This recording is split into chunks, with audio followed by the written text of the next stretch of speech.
Have you ever heard that some people seem to know the Titanic was doomed years before it even set sail? It sounds like something out of a movie, but it's a true and chilling piece of history. We're not talking about psychics or vague prophecies. We're talking about letters written by experienced seamen and travelers who saw the disaster coming. Today, we're diving deep into these forgotten warnings. We'll uncover the letters that predicted the Titanic's fate and explore why nobody listened. What did these people see that the ship's builders, owners, and even its captain missed? The story is more shocking than you can imagine. Let's start with a man named William T. Stead.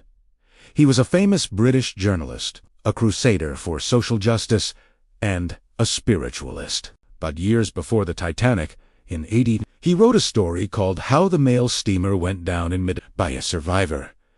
In his fictional tale, a steamer collides with another ship, and there aren't enough lifeboats.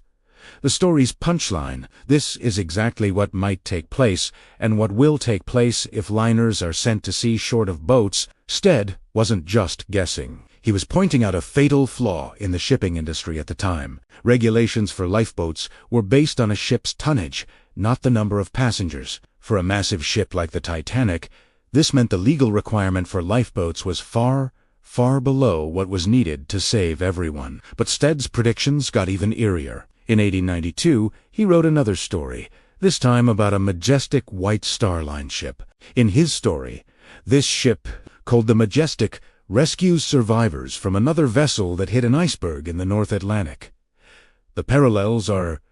And here's the most tragic part of the story. William T. Stead wasn't just a writer who predicted the disaster.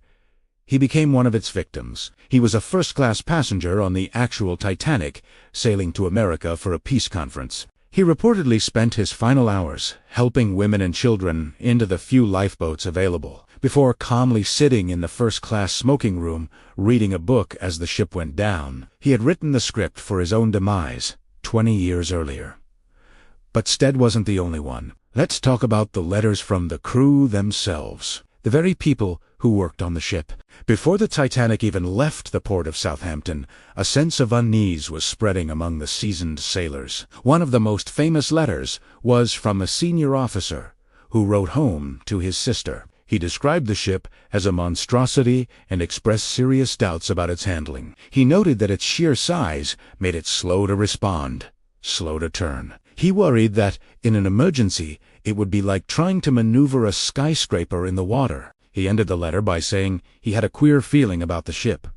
Sadly, he was right. That officer was Charles Lightler, the most senior officer to survive the disaster. His pre-voyage concerns became a horrifying reality. Then there were the firemen, the men who toiled in the ship's fiery heart, shoveling coal into the massive furnaces. Before the voyage, a coal fire had been smoldering in one of the Titanic's bunkers for weeks. It was a known issue, but the decision was made to set sail anyway, hoping to control it at sea. Letters from these firemen reveal their deep-seated anxiety. One wrote to his wife, saying the ship felt unlucky and mentioned the bad omen of the fire. Another told his family he almost didn't sign on for the voyage because of his fears. These weren't superstitious sailors. These were practical men who understood the immense power of a coal fire and the potential danger it posed to the ship's structure. Some historians believe that very fire weakened the bulkhead right, where the iceberg would later strike, making the gash far worse than it should have been.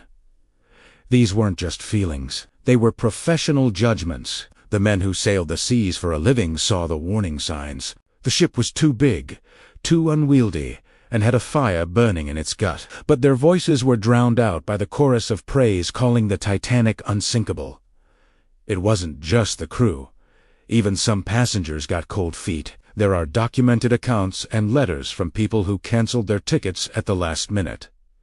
J.P. Morgan, the legendary financier and owner of the company that controlled the White Star Line, was supposed to be on the maiden voyage. He canceled just days before, citing illness. Was it a lucky coincidence, or did he have access to information that made him reconsider? Another wealthy family, the Vanderbilts, also canceled their trip. The reason they gave was a last-minute change of plans, but stories have circulated for years that they were warned off by someone with insider knowledge. We may never know the full truth behind these cancellations, but they add another layer to the mystery. One of the most compelling stories is that of a simple Irish woman. A family has preserved a letter from their great-aunt, who worked as a maid. Her employer had booked passage on the Titanic. A few days before the trip, the maid had a terrifyingly vivid dream of a huge ship sinking in icy water, with people screaming.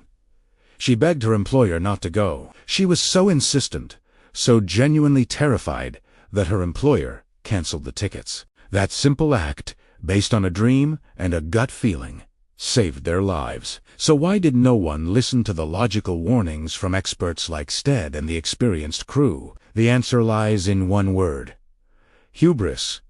The Titanic wasn't just a ship. It was a symbol of the Gilded Age.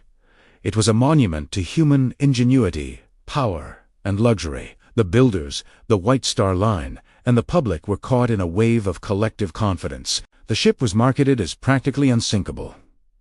The press adored it. To question the Titanic was to question progress itself. The letters from sailors were dismissed as the grumblings of a lower class, and the articles from writers like Stead were seen as sensationalist fiction, not serious warnings. The belief in technology had become so absolute that it blinded them to basic principles of safety and the raw power of nature. The story of the Titanic is more than just a shipwreck. It's a timeless lesson about the danger of ignoring expert warnings and the peril of unchecked arrogance. The letters left behind are a ghostly echo from the past, reminding us that sometimes the quietest voices are the ones we need to listen to the most. They saw the iceberg long before it ever appeared in the dark waters of the Atlantic. Thank you so much for joining me on this journey back in time. It's a somber but important story to remember. If you found this fascinating, please hit that like button and subscribe to the channel for more deep dives into forgotten history. And let me know in the comments, have you ever had a gut feeling that turned out to be right? I'd love to hear your stories. See you next time.